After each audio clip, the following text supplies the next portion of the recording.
Once there was a bright young man who was looking for an effective manager.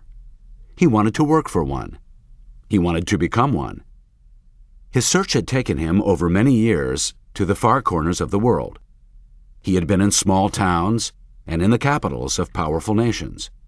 He had spoken with many managers, with government administrators and military officers, construction superintendents and corporate executives, university presidents and shop foremen, utility supervisors and foundation directors, with the managers of shops and stores, of restaurants, banks and hotels, with men and women, young and old. He had gone into every kind of office, large and small, luxurious and sparse, with windows and without. He was beginning to see the full spectrum of how people manage people. But he wasn't always pleased with what he saw.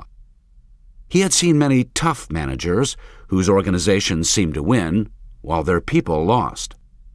Some of their superiors thought they were good managers. Many of their subordinates thought otherwise. As the man sat in each of these tough people's offices, he asked, "What kind of a manager would you say you are?" Their answers varied only slightly. "I'm an autocratic manager. I keep on top of the situation," he was told. "A bottom-line manager. Hard-nosed. Realistic. Profit-minded." He heard the pride in their voices and their interest in results. The man also met many nice managers whose people seemed to win while their organizations lost. Some of the people who reported to them thought they were good managers. Those to whom they reported had their doubts. As the man sat and listened to these nice people answer the same question, he heard, "I'm a democratic manager. Participative. Supportive. Considerate. Humanistic." He heard the pride in their voices and their interest in people. But he was disturbed. It was as though most managers in the world were primarily interested either in results or in people.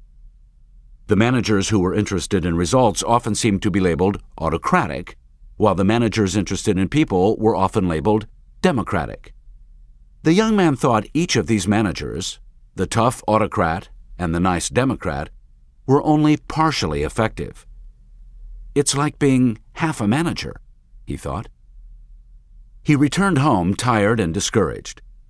He might have given up his search long ago, but he had one great advantage. He knew exactly what he was looking for.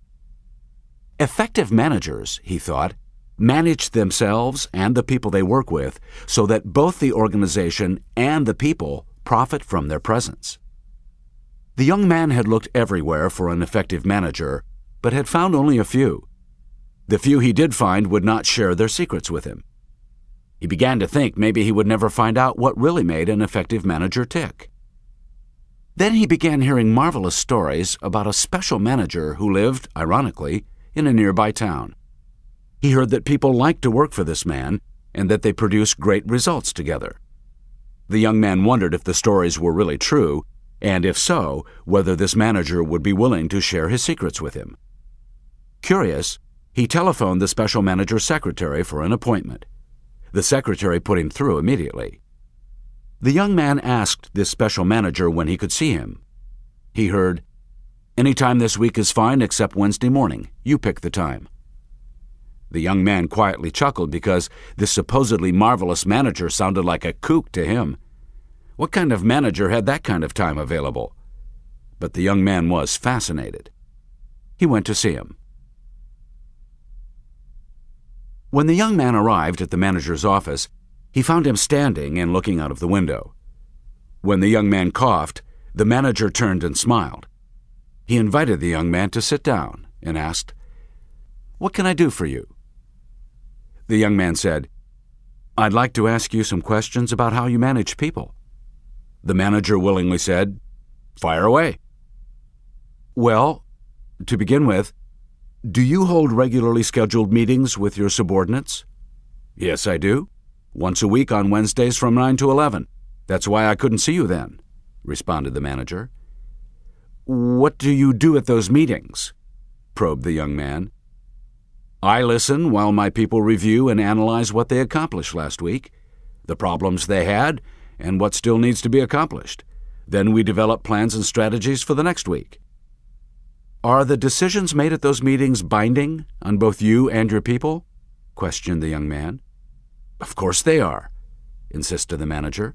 What would be the point of having a meeting if they weren't? Then you are a participative manager, aren't you? Asked the young man.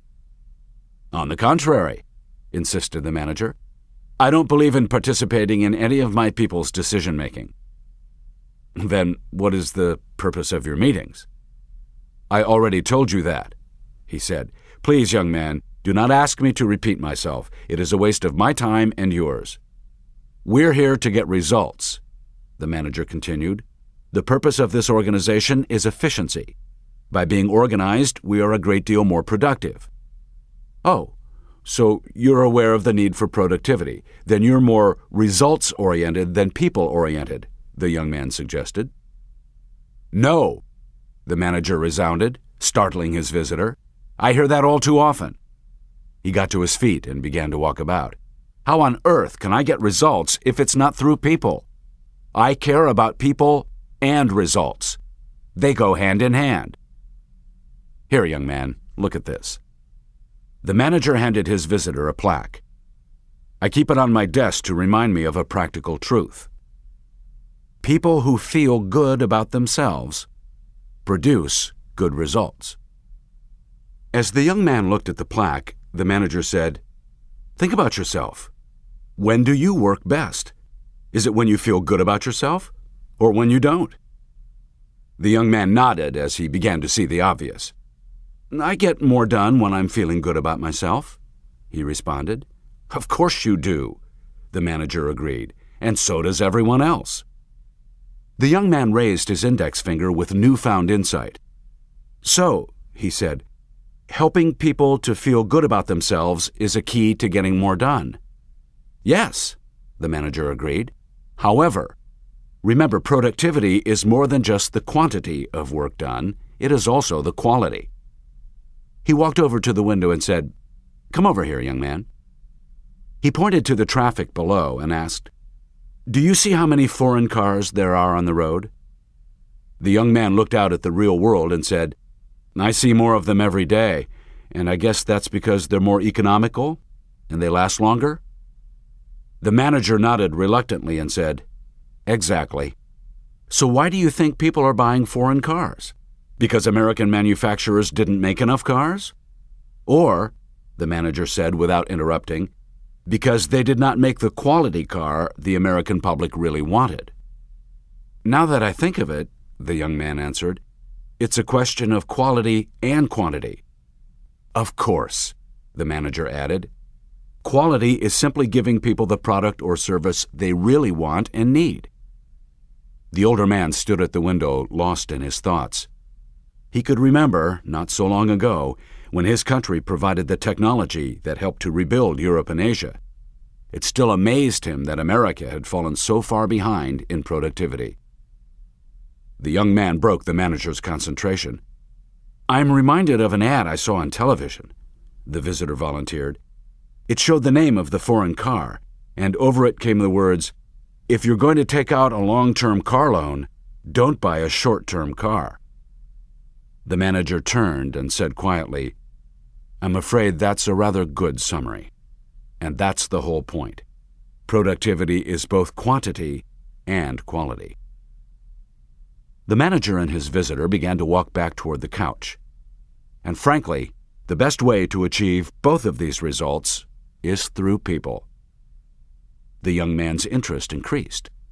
As he sat down, he asked, Well, you've already said that you're not a participative manager.